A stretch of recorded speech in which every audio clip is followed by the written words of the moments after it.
Buenos días, Colombia. Buenos días, México.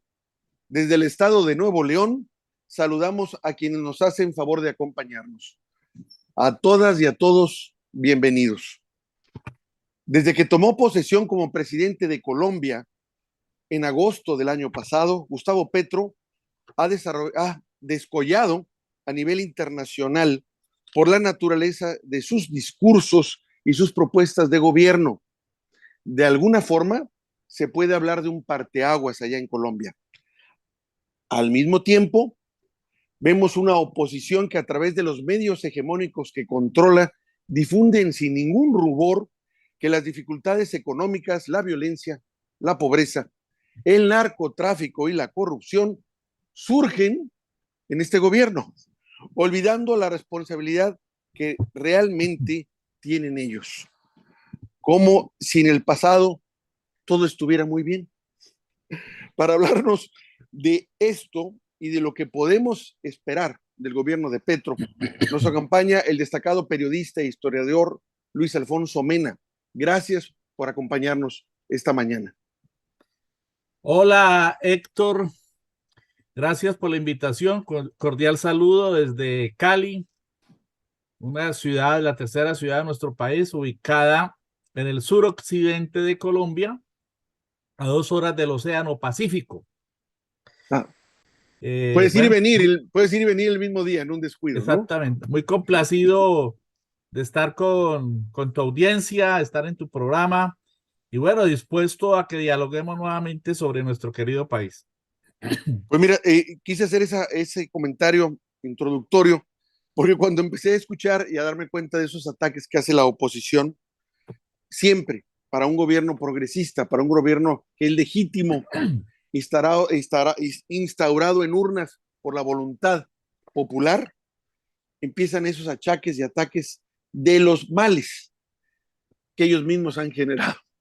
Y dices tú, ¿qué les pasa? O sea, esa dicotomía, esa esquizofrenia en la que se incinden, en la que ellos son los que generan los males del país y apenas dejan de ejercer oficialmente el cargo, ahora son las víctimas y ellos acusan de lo que hacen, lo que hicieron ellos en su momento, a los que ahora están, a los de enfrente, sin el mayor rubor, sin la menor vergüenza de decir, ustedes son los culpables de lo que yo hice. ¿Cómo? Si tú lo creaste. Y notamos muchas similitudes precisamente en esos ataques a lo que se hizo cuando el presidente tomó posesión, nuestro presidente de México, Andrés Manuel López Obrador, y todavía a la fecha. Entonces dijimos, oye, ¿qué está pasando en Colombia? Ni siquiera tienen estos tipos, esta derecha, un ápice de creatividad para cambiar la receta, porque aparentemente es la misma: denostar, atacar y creer que imponiendo una narrativa y haciendo mucho ruido, la gente se la va a creer de que ellos realmente necesitan regresar al gobierno que los acaban de quitar hace menos de un año, para que sigan haciendo esos destrozos que históricamente hicieron y de los que ahora culpan a Gustavo Petro. Entonces nos llama mucho la atención esa dinámica que aquí le hemos vivido, pero que afortunadamente la gente ya se dio cuenta. Debo decir que ya se dio cuenta muchas personas que incluso no apoyaron al presidente, pero que empezaron a ver que en estos 4 años, pues no les caía, como decimos en México, el 20 de lo que esta prensa estaba narrando todos los días, todos los días, todos los días. Empezaron a ver, bueno, eso es lo que me dicen, pero eso es lo que está pasando, eso es lo que me dicen y esto no encaja. Y de alguna forma ya lo empiezan se asuman y por lo mismo sus niveles de aprobación son mayores, nunca han llegado al 50%, siempre son mucho mayores. Pero también entendemos que hay esa oposición que siempre va a estar todo mal. Haga lo que el presidente nuestro haga, va a estar mal y siempre se va a ver con sospecha, pero también nunca hacen una propuesta ante lo que ellos consideran que está mal. Nunca proponen algo diferente. Si el presidente hace una cosa, nunca más dicen, oye, mira, nosotros proponemos esto a cambio. No, simplemente está mal, y lo que está haciendo está mal, va a llevar al país a la ruina, el país se está acabando, estamos Venezuela, en fin. No sé, me imagino que tú allá precisamente en esa ciudad que nos dices tú, tercera en importancia en Colombia, nos puedes hablar de esto que está pasando y en tu opinión, ¿Cuáles son los retos que está enfrentando, bueno, Petro y los que vienen ya, porque creo que ya se pudiera prefigurar un alcance para poder dar una idea de lo que viene en los próximos meses o en los próximos años para este gobierno progresista en Colombia? En efecto, Héctor, es que somos hermanos, ¿no? Y en esa hermandad tenemos los mismos adversarios, los mismos criollos ayectos a la colonia, ¿no? De la época nefasta de la invasión española, las mismas oligarquías que nacieron de los periodos de independencia, de las guerras de independencia. Y esas oligarquías tienen un mismo discurso a lo largo de más de 200 años, fíjate. A lo largo de más de 200 años, estas oligarquías que añoran el colonialismo, que añoran el dominio y la hegemonía española, que son segregacionistas, que son excluyentes, que heredaron la nefasta época de la esclavitud, que quieren seguir imponiendo su discurso hegemónico y quieren seguir imponiendo de manera impune su poder inconmensurable en materia económica y política. Esas oligarquías son las mismas en todo el continente y por eso son tan parecidas las circunstancias. Y en ese sentido es admirable lo que hace el presidente de México, Andrés Manuel López Obrador. Lo acabo de escuchar aquí porque el presidente López Obrador es un gran comunicador. Lo acabo de escuchar en un video de 6 minutos, casi 7, en el que nos anuncia ya por fin la venta, después de como 4 años largos, de haber ofrecido el avión, que él considera un acto pues indigno para su pueblo, semejante avión tan lujoso.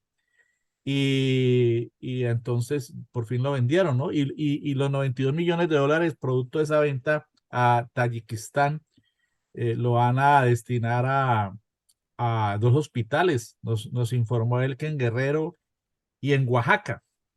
Bueno, lo mismo que pasa en México está pasando aquí, querido Héctor.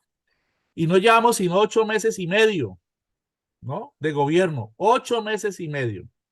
Y la ofensiva de los medios de comunicación de las élites, de los medios hegemónicos, herederos del viejo régimen derrotado, han desatado una guerra brutal, descomunal, contra el gobierno del presidente Gustavo Petro.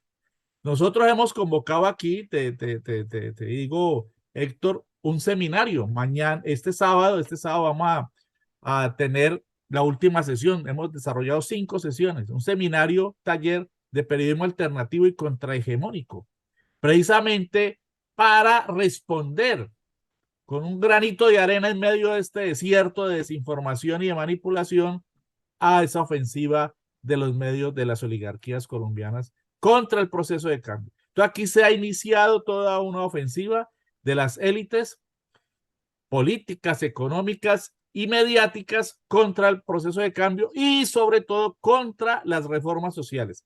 Aquí están en marcha unas reformas sociales estructurales muy importantes, Héctor, una de las cuales es la reforma del Sistema General de Salud.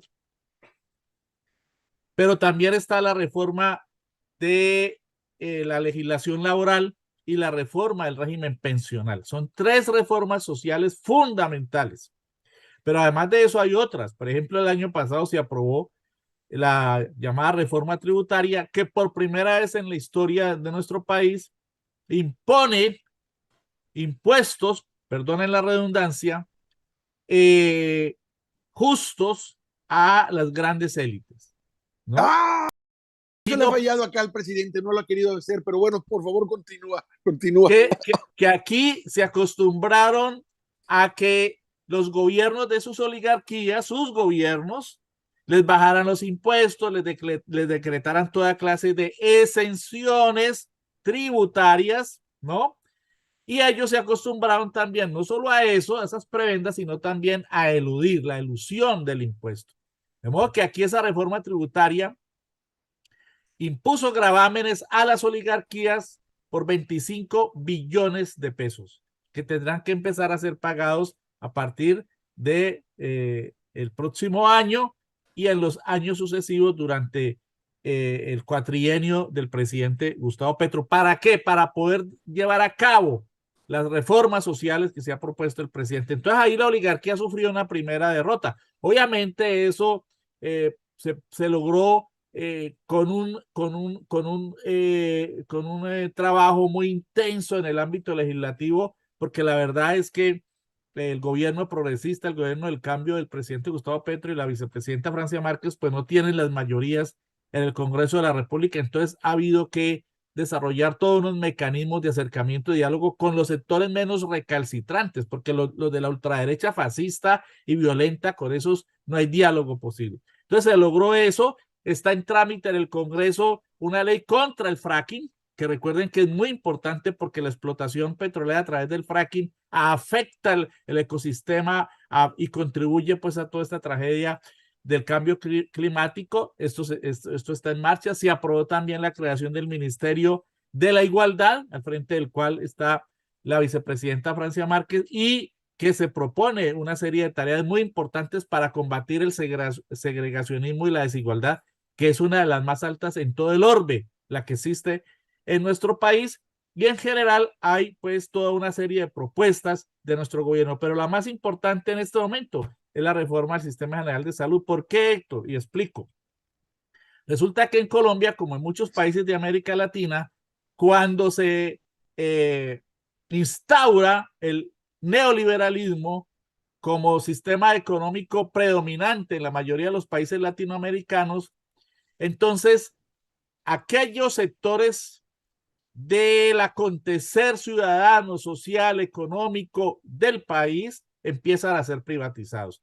Y obviamente fueron rápidamente por todo el sector de la salud y convirtieron al sector de la salud en un gran negocio lleno de corrupción que ha servido solo para el enriquecimiento de unos grupos empresariales minoritarios a través de lo que aquí se denominan las empresas prestadoras de salud, las famosas EPS. Pues esas EPS son los dueños del sistema de salud, son entes privados que se han enriquecido con dinero del Estado, porque es el Estado el que les transfiere los recursos para que ellas operen. Son simples intermediarios. Eso se creó mediante una ley, la ley 100 del año 93 en el gobierno del señor César Gaviria Trujillo, quien fue el gran adalid del neoliberalismo en nuestro país y quien hoy, 30 años después, sigue a la ofensiva oponiéndose a esta reforma como dirigente del Partido Liberal. Lo que allá es el PRI más o menos, acá es el Partido Liberal entre comillas, que de liberal no tiene nada. Al lado del Partido Conservador y al lado de otro partido pseudoliberal que es el Partido de la U, creado por el expresidente Juan Manuel Santos, y al lado de otros, y obviamente pues respaldados en el fondo por los partidos más reaccionarios y recalcitrantes, como uno que se denomina Cambio Radical, que es de extrema derecha y de los más corruptos y cuestionados en nuestro país, y el del uribismo, que eufemísticamente se denomina, ¿sabes cómo? Centro Democrático. Es el partido más antidemocrático, ¿no? Más reaccionario, ¿no? En el que están los elementos más retrógrados y recalcitrantes y connivientes de la represión en nuestro país, el uribismo. De modo que toda esa gente está en contra de esta reforma y han utilizado de una manera inmisericordia todo su poder hegemónico para tratar de echar para atrás la discusión en el Congreso, hasta el punto de que al iniciarse el debate de la reforma en el Congreso, que aquí entra primero por una comisión de una de las cámaras, en este caso la Comisión Séptima, la Cámara de Representantes, intentaron archivar la reforma, archivarla. Allí sufrieron la primera derrota, pero el camino es muy largo, muy pedregoso, muy difícil, muy arisco, pero estamos en esa lucha. Y el presidente Petro ha dicho, si estas oligarquías no quieren la reforma, pues ellas tendrán que responderle al pueblo, y ha llamado al pueblo a movilizarse en las calles. Ha dicho, los acuerdos no se logran encerrados en los fríos pasillos o en las frías oficinas llenas de atavíos dorados de la Casa de Nariño, que es la sede presidencial. Esas reformas se logran es con nuestro pueblo en las calles. Y este 1 de mayo va a haber una gran movilización del pueblo colombiano para respaldar en el Día Internacional de la Clase Obrera las reformas sociales. De modo que esa reforma se propone, la reforma a la salud se propone en primer lugar que el negocio de la salud deje de ser privado, deje de ser usufructuado por unos monopolios oligárquicos que tienen a los pacientes como objeto de negocio, como clientes, no como pacientes, y que los recursos multimillonarios que invierte el Estado en la salud vayan directamente a las clínicas y a los hospitales. No se necesitan de esos intermediarios, de esas famosas empresas privadas, de las EPS. Pero claro, estas oligarquías se resisten y ustedes podrán imaginarse cómo lo hacen, a dentelladas, con mentiras, con manipulación, con odio, utilizando esos Ah, medios de comunicación. digo, me llama la atención todo lo que me cuentas, porque yo puedo decir, oye, ¿en qué parte de México está pasando eso? Exactamente, exactamente. Qué, Y qué en duro. Chile y en muchos otros países. Digo, me llama la atención, por ejemplo, cuando dices, son entes intermediarios que Intermediarios. lucran con el dinero del Estado, pero ellos le llaman iniciativa privada, libre mercado, que es la palabra mágica que ellos utilizan frente a lo que ellos consideran a cualquier posibilidad de que se instaure el comunismo, es decir, contra mis intereses. El libre mercado es la bandera que ellos manejan siempre, híjole, no sé, para decir idioteces, porque realmente son los que menos libre mercado ejercen. Aquí las empresas en México, que realmente las que son preponderantes, que ya cuando son preponderantes se puede hablar ya de monopolios, si no lo son, de hecho, lo son me refiero de ley, lo son de facto, en el sentido, de hecho, de facto, perdón, que viene siendo lo mismo, en el sentido de que se coaligan con los que aparentemente son sus competidores y entonces forman el mercado. O sea, ponen de acuerdo para decir, yo no me voy a bajar tanto, no le voy a subir tanto, entre este rango no la jugamos tú y yo, o se reparten territorios. Dice, ¿saben que yo no voy a, esos son tus territorios, estos son los mismos, una las ganas tú, una las ganas yo, y de esa forma mantienen siempre los precios altos, pero nosotros nos venden de que como están en libre competencia, que es lo que supuestamente genera un libre mercado, entonces los precios son los mejores, y no es así para nada. Sí, Entonces, y lo vemos ahorita, y lo más duro es cuando esto lo ves no solo en bienes y servicios, que a lo mejor se pudiera considerar que son muy necesarios, pero no imprescindibles, como la salud, donde aquí en México se hicieron millonarios lucrando con la salud del pueblo, como bien dices tú, distinguiendo claramente el punto. Dejamos de ser ciudadanos con derechos, en este caso con un derecho a la salud, para ser solo un cliente más que estas empresas tienen y que como tal, en su óptica es, ¿tiene dinero para pagar? Ah, bueno, no tiene, como decimos en México, que se friegue. Que no hay forma de ayudarlo. Si no tiene dinero, no hay forma. Qué dramático eso que nos comentas, porque es la realidad que vivimos aquí en México y yo creo que en toda América Latina, donde este sistema neoliberal estuvo en abundancia en los países. Donde ellos medraron, eso fue lo que hicieron, acabar con todos estos derechos. y haciendo uso del discurso hegemónico y de sus medios de comunicación, igualmente hegemónicos, preponderantes, dominantes, que moldean la opinión pública desde las 3 de la mañana hasta las 12 de la noche cada día, ¿no?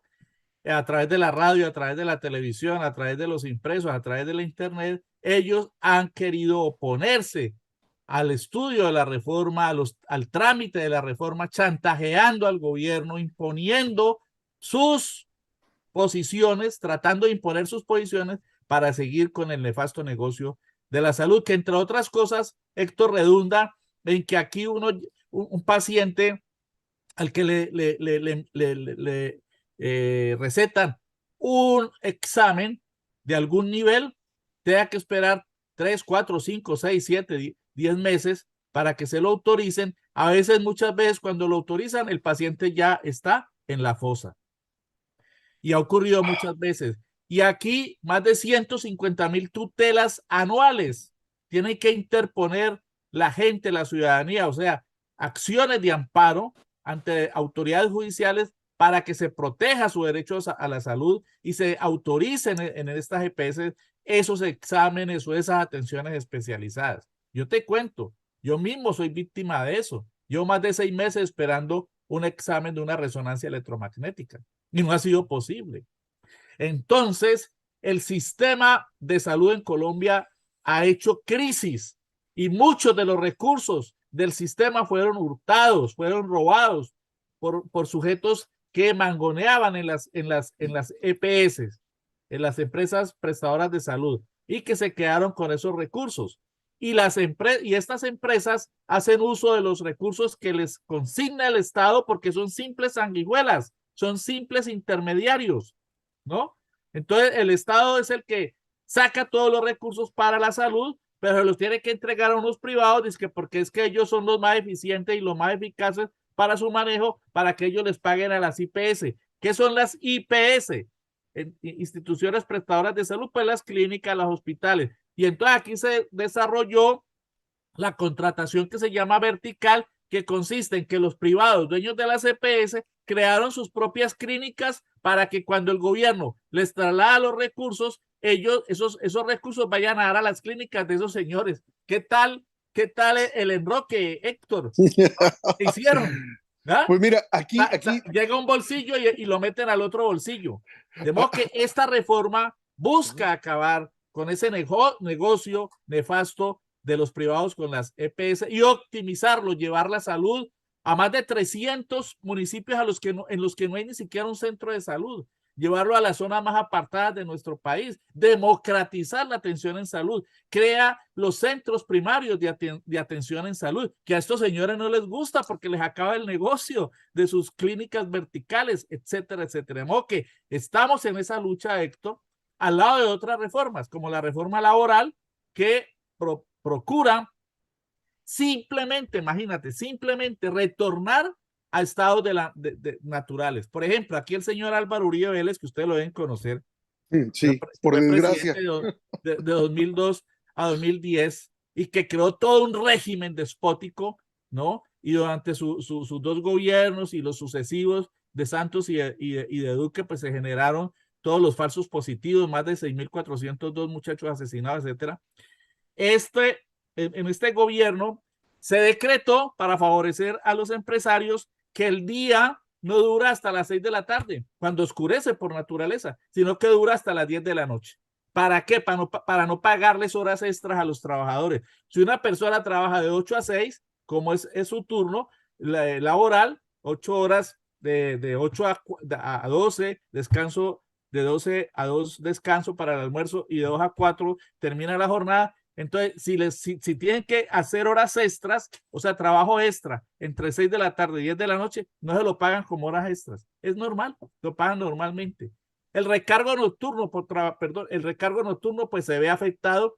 El recargo por trabajar en los domingos también se ve afectado por decisión del Congreso adyecto a Álvaro Uribe en su gobierno. ¿Qué es lo que está buscando la reforma laboral? Volver al estado natural, que los trabajadores recuperen sus derechos más elementales, que se les paguen las horas extras, que se les pague completo el recargo por trabajar los domingos y días festivos, que ahora solo se pagan un 75%, etcétera, etcétera. Recuperar derechos. Si usted viera la alaraca en la que andan, porque son tan cínicos y tan manipuladores y mentirosos que dicen que eso va a afectar la generación de empleo. ¿Qué tal?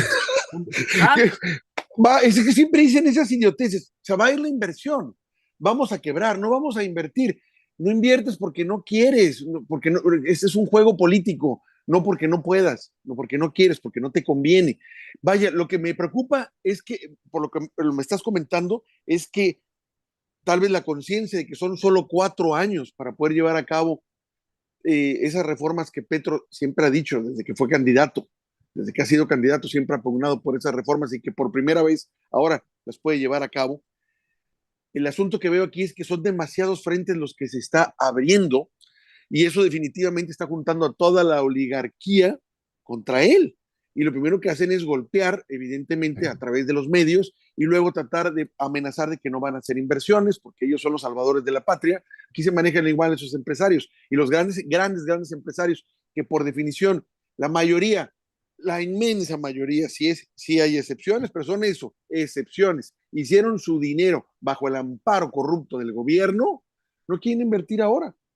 Se la llevan muy tranquilo, despacio, porque están esperando, dicen, viendo cómo se maneja el gobierno. No, lo que están esperando es que se vaya este gobierno y llegue el clásico gobierno del cual ellos controlan porque lo ponen, porque el presidente lo consideran gerente de sus empresas y entonces ahí empiezan a invertir. Entonces, y Petro yo creo que, digamos que me imagino que es lo que le están diciendo, lo que le van a hacer. ¿Cómo le están haciendo precisamente si se está abriendo varios frentes? Desde los impuestos a la oligarquía, lo que me estás hablando, afectando el asunto del área de salud allá en el pueblo de Colombia, pero también, como dices tú, los restituyendo derechos laborales que hasta por lógica, por más por la cuestión de los horarios que me dices tú, deben ser reintegrados a los trabajadores y que estos quitaron y entonces tienes a toda la patronal, a todos los patrones, a todos los empresarios coludidos en esas asociaciones que son carteles, pero que le llaman asociaciones empresariales o sindicatos empresariales, atacando este tipo de cosas. Entonces, son varios frentes que tiene abiertos Petro sí, allá. Son varios los frentes y eso que no te he mencionado, lo de el enorme proyecto de paz total, porque Colombia es un país sumido en la violencia y como decías al principio, estas oligarquías son tan cínicas que le echan la culpa al gobierno de lo que ellos han dejado. El gobierno del presidente Gustavo Petro y de Francia Márquez recibió un legado negativo, nefasto, como digo yo, de violencia, porque el señor Iván Duque se negó a poner en práctica el acuerdo de paz firmado en el año 2016, el 24 de noviembre, por el señor Juan Manuel Santos con las FARC. Se negó a poner en práctica, a desarrollar el acuerdo. Y producto de eso, producto de que ni Santos ni Duque, es decir, los representantes del Estado en ese momento, llevaron soluciones al campo, a la Colombia profunda, para implementar el acuerdo de paz, sino que lo dejaron al garete, pues todos los territorios dejados por la guerrilla de las FARC, que era la más poderosa insurgencia en América Latina, fueron copados por nuevas insurgencias que ahora llaman disidentes. El ELN creció exponencialmente y se generaron lo que aquí se llaman las organizaciones criminales, las llamadas también BACRIM, que son grupos paramilitares, grupos de mafiosos, grupos de narcotraficantes muy poderosos, con poder económico enorme por el narcotráfico y con un poder armado impresionante, incluido en ello la corrupción que han propiciado en sectores de las Fuerzas Armadas incluso. Entonces, la paz total, que es la política de paz del gobierno del presidente Petro, está siendo objeto de un ataque brutal. La manipulación, las fake news, las mentiras, las matrices de desinformación para generar pánico, miedo, son espantosas. Acabo de oír una grabación que una de esas redes uribistas y de extrema derecha riega todos los días diciendo que el gobierno está sacando la policía de los municipios para entregársela al ELN, a las FARC y a los narcotraficantes, lo cual es absolutamente falso, pero hay gente que se la cree y incluso hay gente que dentro del mismo campo alternativo se alarma y dice, no, pero esto no puede ser cierto. Pues claro que no es cierto, sino que son matrices de desinformación, guerra comunicacional desatada por el viejo régimen contra el gobierno. Entonces, los frentes que tiene el nuevo gobierno, el gobierno del cambio, el gobierno popular y los sectores alternativos son muchos, es una situación muy compleja.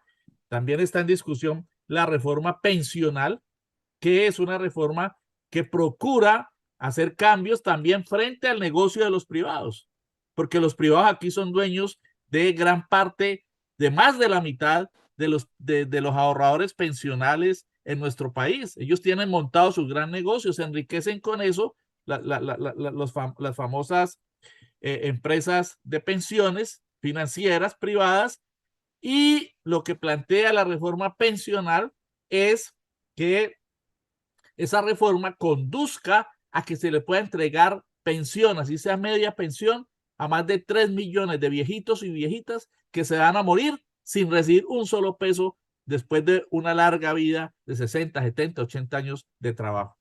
Entonces, el gobierno del cambio se ha propuesto eso con una reforma pensional, pues también le han caído con todo, porque es que, por ejemplo, te cuento, dueños de medios de comunicación son dueños también de, bueno, los jerarcas económicos, como los dueños de este periódico, el periódico El Tiempo, ¿no? El dueño de este periódico es el dueño de un emporio financiero y empresarial que hace carreteras, que tiene cantidad de bancos, el Grupo Aval, ¿no?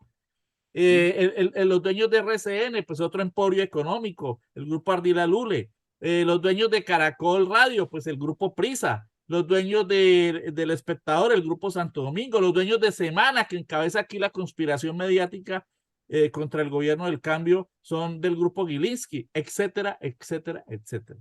De modo que ese es el panorama de nuestro país. Y el pueblo, pues obviamente conserva su respaldo al presidente. Cada vez que el presidente llega a un punto del país, lo reciben con cariño, con unas expresiones de solidaridad, de respaldo impresionantes, porque el gobierno del presidente Petro ha demostrado liderazgo, ha demostrado solvencia, ha demostrado capacidad de manejo y de mando, a pesar de las enormes dificultades que está atravesando, y lo demostró ayer en el diálogo pues con el presidente Biden, ¿no? Que aquí el principal periódico de la oligarquía trata de minimizar y en vez de titular por lo que logró el presidente Petro, titulan es por lo que dijo el señor Biden, ¿no? Colombia es una piedra angular para el hemisferio. Biden a Petro, como quien dice, ahí le dio orden. No, señor. Hubo un diálogo de mandatario a mandatario, de presidente a presidente. Y esta visita de un presidente colombiano al jefe del imperio marca la diferencia, marca un punto de ruptura entre lo que eran las visitas de los presidentes colombianos antes, ayectas, sumisas, en las que se iban a arrodillar, y lo que es una visita del presidente Gustavo Petro, que además fue recibido en poquísimo tiempo. A Duque lo recibieron al final de su mandato, presidente Petro iniciando, y el presidente Petro logró muchas cosas, poner en la agenda con el jefe del imperio las acciones contra el cambio climático y cambiar deuda externa por protección del medio ambiente. Ojo con eso, eso fue un logro fundamental. A ver, platícanos de eso, a ver, cuéntanos, ¿cómo está eso? El presidente Petro ha venido planteando la necesidad de que la protección que brinda los países en la franja amazónica, que es tan grande y que es el principal pulmón del mundo, que esa protección que brindan estos países sea cambiada por deuda externa. ¿Qué significa eso? Que paguemos menos deuda externa, que en nuestros países, Brasil, Colombia, Perú, Ecuador, Venezuela, que estamos con el Amazonas en nuestras geografías, ¿no? Que esa protección signifique disminución del pago de la deuda externa, porque estos países tienen unas deudas externas gigantescas. Entonces, por lo menos teóricamente, el señor Biden dijo, sí, nos parece bien que esa protección que brinda Colombia a ese pulmón del mundo que es el Amazonas, pues sea cambiada por deuda externa y disminuya el pago que tiene que dar Colombia a la deuda externa. Eso se llama cambio de deuda externa por protección al medio ambiente o lucha contra el cambio climático. Porque el presidente Petro es un líder mundial en generar conciencia sobre los efectos negativos, destructores que van a acabar con el planeta del cambio climático. Y aquí lo han tildado incluso de loco, lo han tildado de utópico, de romántico, es lo menos que le dicen, cuando no le dicen loco o que va a acabar con la economía. ¿Por qué? Porque ha puesto sobre la agenda la descarbonización de nuestras economías y se lo planteó al señor Biden, y también logró que Estados Unidos anuncie un aporte, lo anunció Biden, de $500 millones para la protección del Amazonas. Y logró también que la agenda para ayudar al pueblo venezolano, en el sentido de que se vayan disminuyendo las nefastas sanciones contra el pueblo, porque esas sanciones no afectan al gobierno de Venezuela, afectan al pueblo venezolano, Claro. disminuyan, y en ese sentido el gobierno del presidente Petro está promoviendo un diálogo entre la oposición de Venezuela y el gobierno de Venezuela. De modo que son muchos elementos los que está planteando el presidente Petro. Se los planteó directamente allá en la mesa en 3 reuniones, una con el presidente Biden, otra con legisladores, con el gabinete del presidente Biden, y otra con legisladores del Congreso estadounidense. Y también obviamente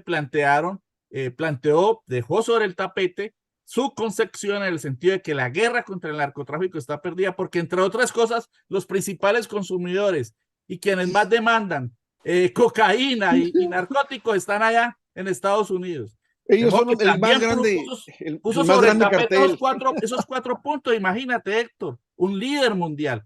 Pues, ¿qué hace la prensa de la oligarquía? Miren, tratar de bajarle el tono y meter la información por otro lado. De modo que eso nos pone a nosotros, los periodistas y comunicadores y gente que ejerce la opinión, como lo hace vos en México, como lo hacemos nosotros en Colombia, que muchas veces incluso lo hacemos desde la periferia, desde las minorías, desde el campo alternativo, sin recursos y sin mayores apoyos, nos pone ante la urgencia de multiplicar nuestros mensajes, de multiplicar nuestros contenidos, de que espacios como este lleguen a vastos sectores de la población, no solo en nuestros países, sino en toda América Latina. Ese es nuestro gran reto.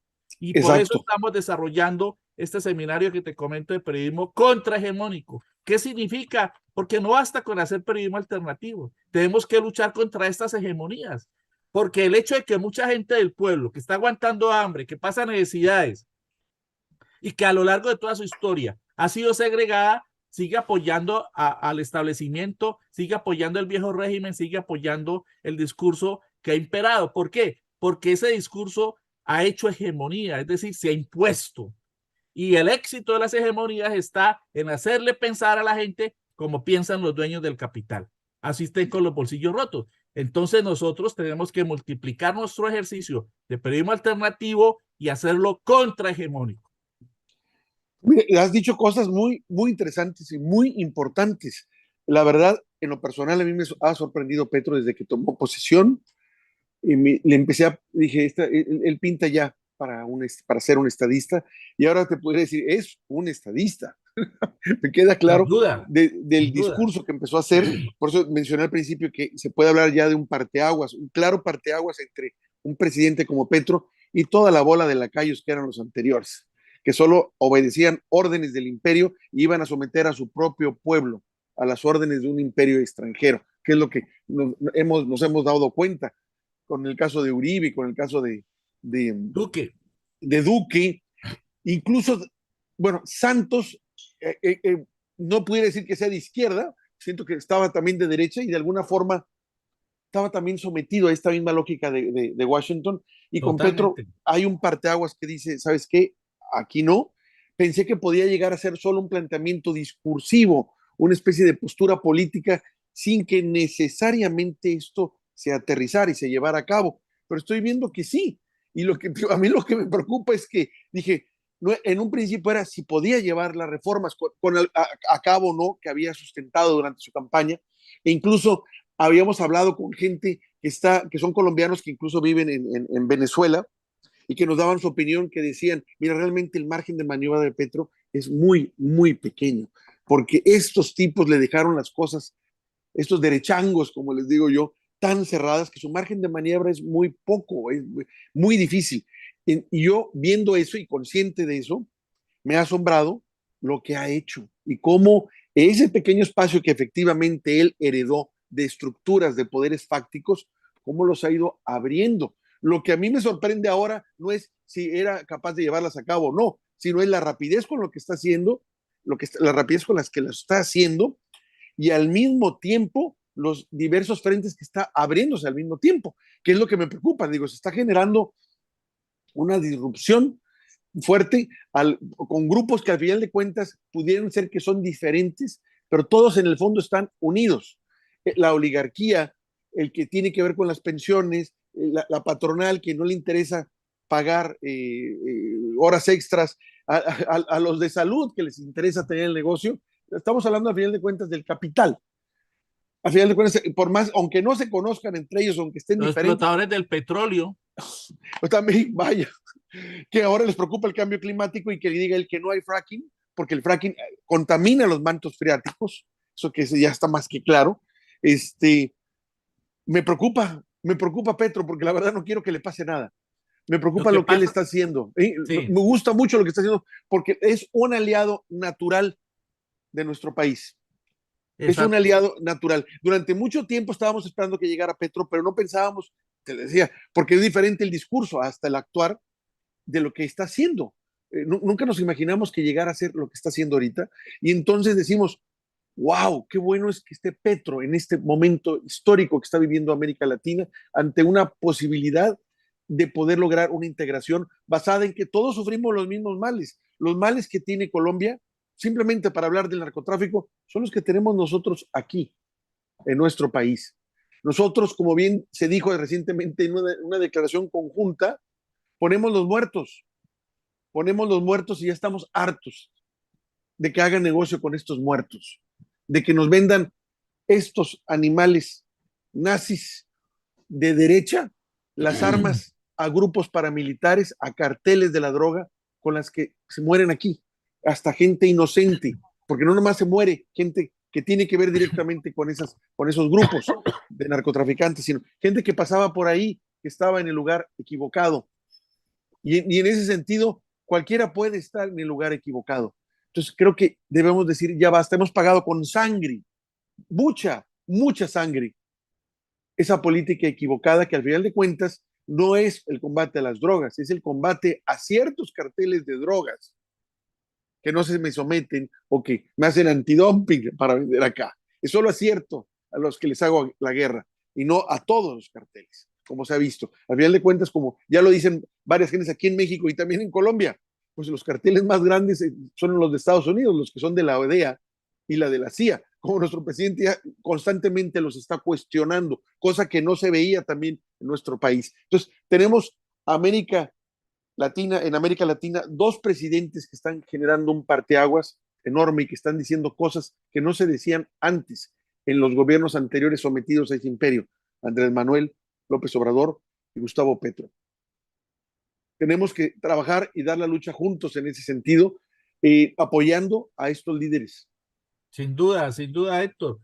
En relación con tu preocupación sobre los 4 años, precisamente por ser solamente 4 años, en México es más el periodo. Soy 6 años. Ajá. Lamentablemente, pues ya se aproxima también la finalización del periodo del presidente Andrés Manuel López Obrador, a quien admiramos. Nosotros en nuestro seminario de periodismo contrahegemónico y alternativo pasamos el video en el que el presidente le responde en una de sus geniales ruedas de prensa a una periodista y la pone en su sitio y le dice, es que ustedes no representan a la opinión pública, a la ciudadanía, ustedes no son objetivos, ustedes obedecen a intereses de la corrupción y de la oligarquía de este país. Ese video es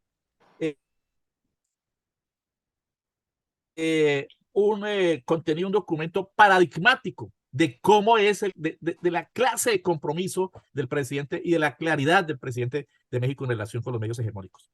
Pero déjame decirte algo sobre los 4 años, que aquí precisamente el planteamiento del presidente es el siguiente: lo que no se logra en el primer año de gobierno difícilmente se va a lograr en los 3 restantes. Él está prácticamente contra el reloj, pero no porque quiera, sino porque es que los 4 años son demasiado poco tiempo para iniciar los cambios que se necesitan. Él es consciente de eso y por eso mismo, aprovechando todo el respaldo ciudadano con el que llegó, ¿cierto? Ese empuje al llegar a la presidencia, ¿cierto? Esa fuerza, claro, ese empuje, ese respaldo, esos 11.300.000 votos tenían que ser utilizados para iniciar las reformas y la discusión de la reforma en el Congreso, tan pronto se inicia. Por eso te decía, el año pasado se aprobó la reforma tributaria para imponerle impuestos a la oligarquía, y lo mismo que se aprobó el Ministerio de la Igualdad, y en este año se están desarrollando toda esa cantidad de proyectos que te he mencionado. Eso no es fácil, eso no es fácil, todo eso está en trámite en el Congreso de la República, pero se tiene que hacer ahora, porque después que pase el tiempo va a ser más difícil y nos va a coger la tarde. Además, porque él es respetuoso de lo que aquí se llama el Estado de Derecho. Entonces, el Estado de Derecho impone que, y la Constitución establece que aquí no hay reelección, y él es respetuoso de eso, y él se comprometió a no reformar la Constitución, porque eso sería meternos en un berenjenal impresionante, y cumplir su mandato, y terminará su mandato cuando corresponda, después de 4 años. ¿Qué le toca a las fuerzas alternativas? Desarrollar un gobierno, contribuir al desarrollo de un gobierno tan eficaz y tan eficiente y tan productivo para el pueblo que dentro de 3 años y 4 meses se pueda lograr una elección de una persona, hombre o mujer, que le dé continuidad al proceso iniciado por el presidente. Porque esto es un proceso de 4, 5 cuatrienios. Esto no es un proceso de 4 años. Los cambios estructurales no se logran en 4 años. No. Esto es de largo plazo, de 3, 4, 5 cuatrienios. Estamos hablando de 16, 20 años. De modo que esa es una tarea también que tenemos de pedagogía, hacerle entender a nuestro pueblo que es que el presidente no hace milagros. Y entonces llegó el presidente y puso la varita mágica y todo se cambió. No, es un proceso dificilísimo, porque la oligarquía saca las uñas, como decimos acá, y se defiende a dentelladas sus intereses, sus monopolios o sus oligopolios. Y requiere también de la unidad de todo el campo alternativo, de todos los que hemos respaldado al presidente Petro, cerrar filas. Aquí hay mucho tibio, como debe haber en México, mucha gente que va por el centro, ¿no? Que le juega a un lado, que le juega al otro, y que juegan disque a ser críticos del gobierno, y resulta que durante los gobiernos de la oligarquía se acomodaron y no fueron críticos, si fueron críticos no hicieron nada, etcétera, etcétera, etcétera. Pero ahora, como se amplía la democracia, como esto es un gobierno que además, Héctor, no reprime a la población. Aquí le armaron un tremendo lío al presidente porque dio la orden de que en una confrontación gravísima que hubo en una zona petrolera, no se disparara contra el pueblo. Y condecoró a los policías que no dispararon contra el pueblo. Imagínense ese hecho simbólico. ¡Wow! Los Entonces, condecoró. Qué imagínate, interesante eso. entonces está desarrollando una política de derechos humanos distinta a la política de represión y de genocidio que ha caracterizado a las élites en este país, que en tu programa creo que yo hablé de la masacre que cometieron en la represión que generalizaron durante el gobierno de Duque contra el pueblo colombiano entre abril y junio de 2021. Estamos conmemorando Sí. 2 años de esa tragedia. El gobierno del presidente Petro es respetuoso de los derechos humanos. Ese es otro gran logro de este gobierno. Entonces, toca cerrar filas, que el pueblo cierre filas, que los partidos de izquierda, los de centro y los progresistas cierren filas en torno a la defensa de las reformas sociales, estructurales y del nuevo gobierno. Porque otra oportunidad histórica como esta no vamos a tener si se desaprovecha. Lo que me duele es que, como dices tú, son 4 años. Petro debería quedarse más. Como bien dices, no alcanza ese tiempo y ahora entiendo por qué la prisa que tiene. Igual, en el caso de nuestro presidente, cuando lo amenazaban, es que usted se va a reelegir, es Chávez otra vez, esas idioteces que siempre dice la derecha, qué bárbaro. Él dijo, no, no necesito reelegirme, voy a trabajar al doble. Y lo hacemos, y lo ha hecho todos los días de su mandato. Lo vemos que trabaja los sábados y domingos, no hay descanso. O sea, es el primer presidente que vemos que sí trabaja, que trabaja todos los días. Se ha tomado vacaciones, sí, 3 días, 4 días, pero nunca más. Y te entera uno porque dijo, oye, salí a tomarme un descanso. Le digo, pues más que merecido, pues ¿cuánto tiempo tienes trabajando? Trabaja los sábados y los sábados y domingos que no hacen las mañaneras, se la pasa recorriendo el interior del país. Entonces dices tú, por primera vez tenemos un presidente que está trabajando desde temprano, desde qué horas trabaja. Entonces es impresionante lo que entonces ha generado y como bien dices, él ha creado ha hecho, vamos, una medida, un parteaguas, no sé cómo referir, desde que empezó con las mañaneras, porque les cambió la jugada a los medios hegemónicos y el que marca la agenda es él. Y eso lo ha hecho desde siempre, desde que era jefe de gobierno, cuando empezó a hacer esas mañaneras muy temprano, a las 5 de la mañana, que cambió a todos el esquema de que él era él el que dice a dónde iba, qué iba a hacer, y a él lo tenías que ver forzosamente, y empezó a obligar a todos a que lo vieran, y en ese entonces estaba el presidente Fox, que lo odiaba, y que fue el principal instigador para que se le hiciera fraude a él, cuando se lanzó él dejando la jefatura de gobierno para ser candidato de gobierno. No se deja imponer la Presidente. agenda, no se deja imponer la agenda. ¿Qué es lo que hace la oligarquía? Imponerle la agenda a los gobiernos progresistas. Eso hace parte de su ejercicio hegemónico. No, ustedes no pueden hacer lo que ustedes dicen, es lo que nosotros decimos. Ese es el discurso hegemónico. Y el gobierno del presidente Andrés Manuel López Obrador no se ha dejado poner la agenda. En esa intervención en rueda de prensa, en el mañanero, creo que llama, que mencionas, precisamente él hablaba de eso, es que ustedes nos van a imponer la agenda, que traiga, no sé quién, era una discusión allí sobre un general o no sé qué, que lo querían llevar allá y ustedes me van a decir que yo se los traiga aquí para que ustedes lo crucifiquen. Ustedes no nos van a imponer la agenda. O sea, eso es un gobierno que tiene los pantalones bien puestos para gobernar por el pueblo, ¿no? Y eso es lo que nosotros estamos planteando. Aquí hay una dificultad, Héctor, y es que hasta el sistema de medios públicos está todavía en manos de la derecha. ¡Oh! Tienen que quitar eso ya, que se vayan. Han robado mucho ya, que se vayan. Entonces nosotros estamos reclamando que el sistema de medios públicos sea gerenciado por una persona que sea afín al gobierno. Es que es su derecho. Aquí se llama RTBC Sistema de Medios Públicos, ¿no? Pero no, hasta ahora sigue en manos de la derecha.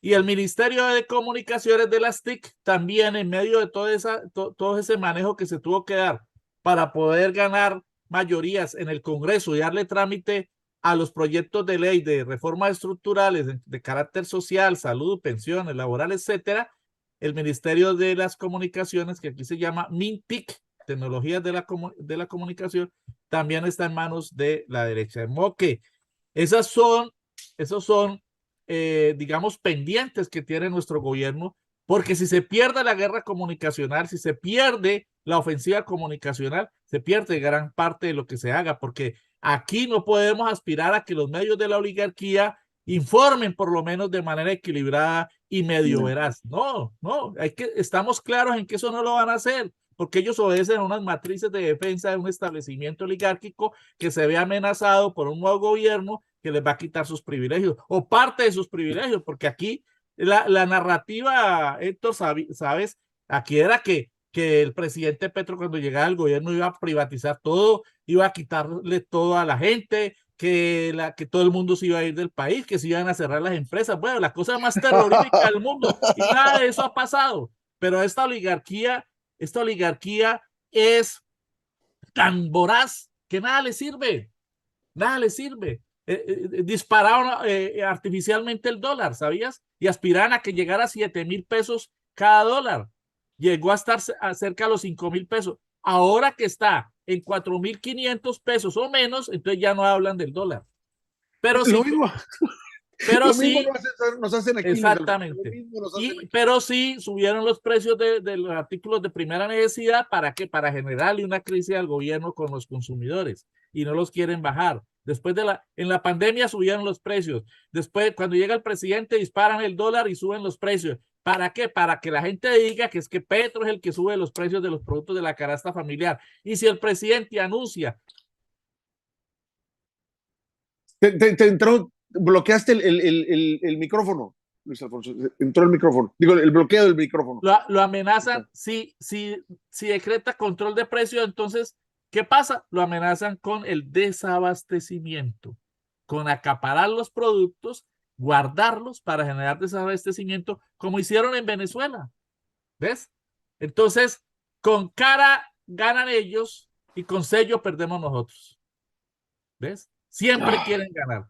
En esa situación nos encontramos y bueno, se requiere que nuestro pueblo esté en las calles apoyando las reformas, apoyando el gobierno del cambio, esté atento y no le coma cuento a la oligarquía ni a sus medios de desinformación. Mira, estamos ya por casi cerrar ya, Luis Alfonso, pero me gustaría que dijeras de manera puntual, en tu visión particular, cuáles son los retos que le vienen ya a este gobierno en los próximos meses, en el próximo año, por decirlo así, relativamente a un corto y mediano plazo, porque está todo en evolución, así como lo estás planteando. Estamos viviendo también en Colombia, base a lo que tú me estás diciendo, una revolución dentro de los cauces democráticos, una revolución de conciencia que la gente ya se está dando cuenta de cómo bien se despachaba esta oligarquía a costa de ellos.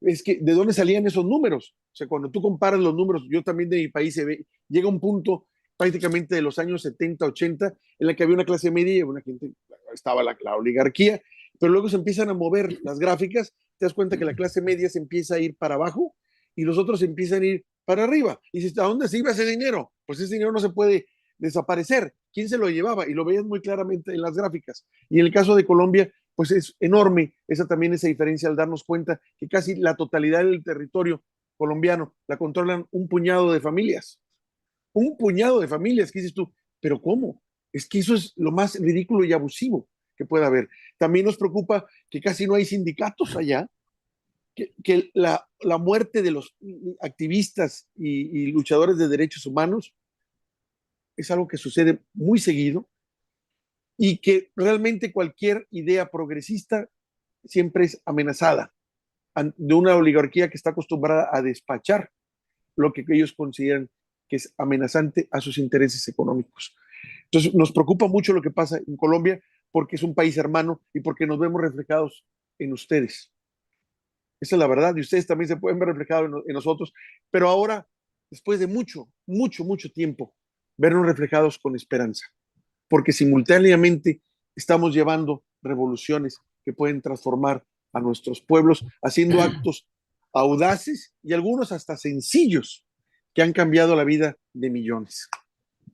Sí, el pueblo venezolano, el pueblo mexicano, son muy parecidos al pueblo colombiano, somos los mismos. Y los demás pueblos de América Latina, somos los mismos pueblos hermanos que nunca tenemos por qué enfrentarnos y que por el contrario debemos generar solidaridad. Y yo aspiro a que este liderazgo continental que ha generado el presidente y que va creciendo el presidente Gustavo Petro, sea fortalecido por Luis Ignacio Lula da Silva en el Brasil, por Xiomara Castro en Honduras, ¿no? Por Luis Arce en Bolivia, etcétera, etcétera, que con Cuba, con Nicaragua, con muchos otros países se pueda generar un frente latinoamericano que procure cambios estructurales. Lo dijo muy bien el presidente Petro en su intervención en la OEA, en la que también Héctor fue y les dijo lo que piensa y lo que debe ser, y no se cayó ni se arrodilló. Y les dijo, entre otras cosas, la famosa Carta Democrática hay que rehacerla, porque no habla de derechos de la mujer, ni de los indígenas, ni de los campesinos, ni de los trabajadores, ni de la juventud. Y aquí miran para un lado cuando las oligarquías tumban gobiernos democráticos progresistas, como el caso de que ocurrió en Honduras, como ocurrió en Paraguay, como ocurrió en Bolivia, como ocurrió en otros países, y ahora con el presidente del Perú, que está preso, le dieron un golpe y lo denunció en la OEA, se lo dijo en sus propias narices.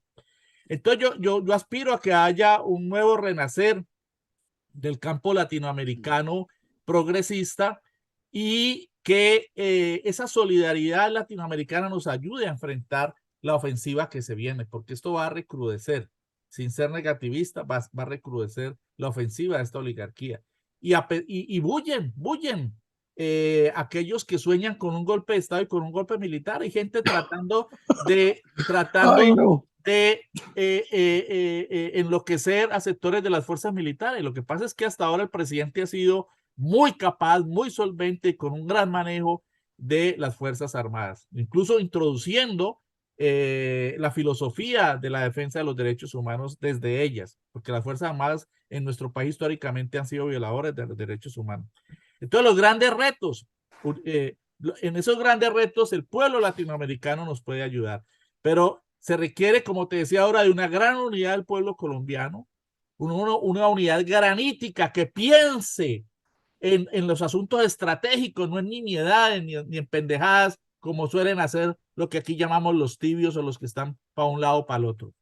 Que piensen en los asuntos centrales, porque lo más importante, los grandes retos de este año son sacar adelante la reforma del Sistema General de Salud, la reforma laboral y la reforma pensional. Y al mismo tiempo avanzar en el proceso de diálogo con las fuerzas insurgentes, ELN y disidencias, de un lado, y los grupos de narcos y de paramilitares que quieran aceptar la propuesta que les ha hecho el gobierno de paz total.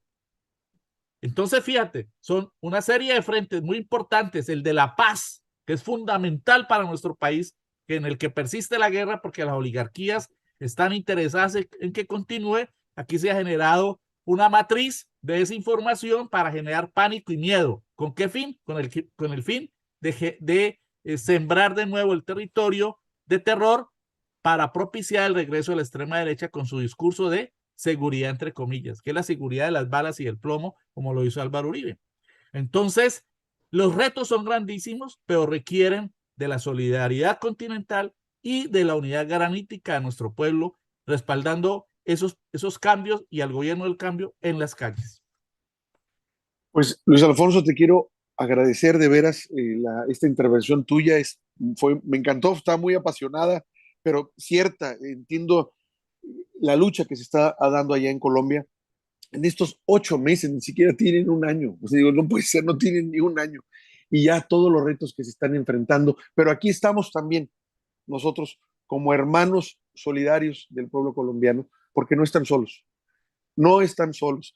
Tienen a un líder de primer nivel, un estadista, que está ya haciendo las reformas que ha exigido el pueblo por décadas y que tiene el valor de llevarlas a cabo y afrontar lo que tenga que afrontar. No lo dejen solo. El pueblo colombiano tiene que estar ahí. Aquí se ve cada vez que el presidente convoca, el pueblo va y de qué manera. La prensa de derecha, esa prensa desastrosa, que solo desinforma, que es aduanera de la información, se queda con lo que le conviene, en fin, jamás pone las fotos de toda esa cantidad de gente que va, de las millones de personas que van a la llamada del presidente. Y intuí desde hace ya varias semanas que el presidente Petro estaba también convocando a la movilización social y dije, vaya, ya sintió lo que están haciendo estos oligárquicos, ya, entonces por eso está convocando a las fuerzas vivas del pueblo colombiano, que tiene que hacer acto de presencia ahí para acompañar a su presidente, porque está dando la lucha por ellos y ellos tienen que dar la lucha por él, en este sentido de que está peleando las causas de ellos. Eso es lo que le hace grande a un líder, que pelea las causas del pueblo. Y lo estoy viendo con Petro. Y de veras te agradezco esta información que nos das, porque no la teníamos tan clara y tan extensa, los cambios que está logrando Petro desde que fue a Washington y cómo es lo mismo pasó aquí. Si no va, no quiere ir a los Estados Unidos se van a enojar. Va a los Estados Unidos, va a someterse, va a humillarse. O sea, no hay forma con estos animales, no hay forma. Le hiciste estar atacando, pero te digo, ¿qué propuesta hacen? No proponen nada, no dicen nada. ¿Podemos hacer mejor las cosas? No, lo que buscan es atacar de modo tal que ellos digan, somos los salvadores de la patria, vuelve con nosotros a lo que tenías antes. Pues no, se trata de romper esta inercia histórica de colonialismo, como bien dices, que por primera vez entonces pudiéramos hablar que nuestros pueblos están alcanzando la independencia. Por primera vez tal vez la estamos alcanzando ahora, no en los términos históricos que lo hemos visto, sino de conciencias, que es la que tenemos que llevar a cabo. Me dejas pensando muchas cosas, Luis Alfonso, y te vamos a buscar pronto para que nos digas cómo van esos avances de Petro, sobre todo ahora que va para el año de haber tomado posesión. Esperemos que siga haciendo cosas extraordinarias y sobre todo que el pueblo lo acompañe. Si el pueblo está con él, no hay forma que los venzan, ¿eh? No hay forma, lo hemos visto, así que no los vamos a dejar solos. Como digo yo, cada vez que hay un presidente progresista, siempre digo, mi presidente es Lula, mi presidente también es Petro y me siento como mexicano muy orgulloso de tener un presidente como Petro, como Lula y obviamente como el presidente Andrés Manuel López Obrador. Gracias de veras por tu tiempo y nos vemos pronto.